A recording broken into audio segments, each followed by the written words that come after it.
The rapture is going to sneak up on everyone in the whole world, because by that time, people have already come saying, I'm Jesus Christ himself, deceiving the whole world, one after another, and people believed it. So much, it caused so much turmoil, I guess, is going to, that they're going to outlaw anyone saying Jesus Christ or Jesus or Christ out loud. Worldwide, the greatest offense in the world, Jesus said.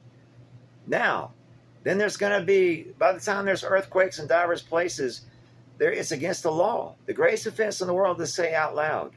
And they're locking everyone up, killing some. People whose families turn them in, maybe there's a reward for everyone. That's people who are turned in by their families end up getting killed. Lord Jesus showed me that. But here's the thing. People don't even care. They're going to be killing the family members, even who aren't Christians. This is before the rapture, before the Antichrist reveals himself. People are going to be killing their parents because they just don't want parents, children. They're going to be saying, Jesus is over here, man, tricking people. They go out in the woods, they kill you with machetes. They're going to be saying, that's why Jesus said, while thou art in the way with thine adversary, all right, give diligence and say, yeah, I did say it. I did say it. Let me go. Because if you deny, they're going to take you there anyway. Then you deny God, you deny Jesus. You go to hell if they do kill you. But if you give diligence and agree with your adversary, I did say it, man, let me go. They're probably going to let you go. That's the best thing to do. It's a win-win situation. But by the time that Antichrist is a president or prime minister, after Jerusalem is surrounded by armies, when they are, the Antichrist is a president or prime minister about to go in there and say he's God. Okay, he's going to give a big peace speech. He said, probably can't get in, right? He probably can't get in. So he goes in there and gives a peace speech, a celebration like the 4th of July, in a holy place. A big peace speech. It's celebrated big time. And while he's talking, he says he's God. But while he's talking, his armies invade through Judea and sneak up on everyone and hurt all the women and children, make everyone else prisoners. The rapture happens right then. Jesus comes to save the day, and he does. And the rest of everyone in the whole world after the rapture happens, before that day is over, he makes everyone pair up, men with men, women with women, boys with boys, girls with girls, and kills half of every pair just to do it. And that's what he does. This is the 7-year tribulation, beginning of it. I don't think that's the middle, because he's not dead. The Antichrist dies in the middle. That's the beginning when he says he's God.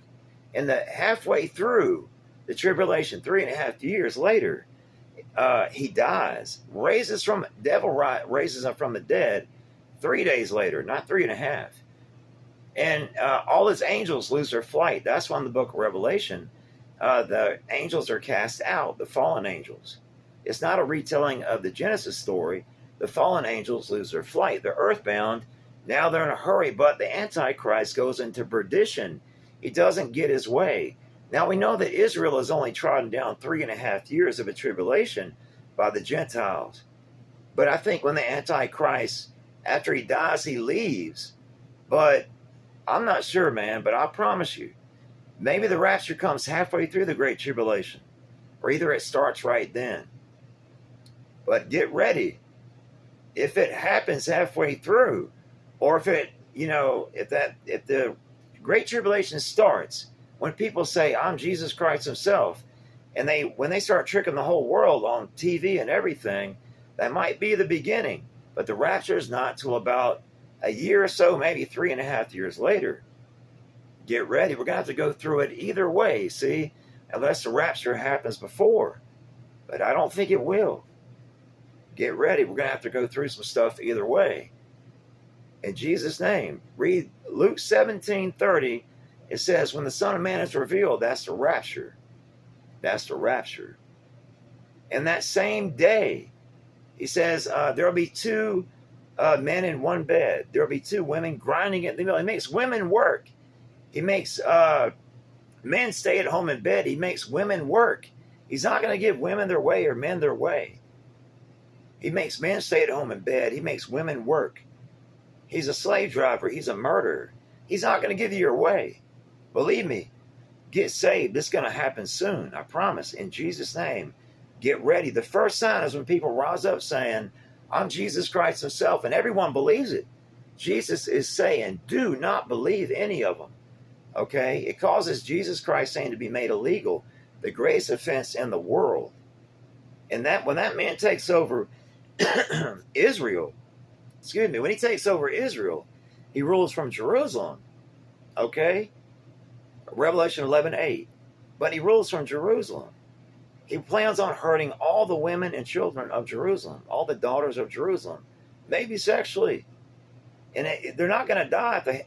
Blessed are the barren. You know what I mean? He's not going to kill you. That's the sad part. He's a horrible person. Get saved. Get ready. Jesus is coming back. But we're going to have to go through some stuff. Get ready. Get saved. Say this prayer with me. If you're not saved, say it either way.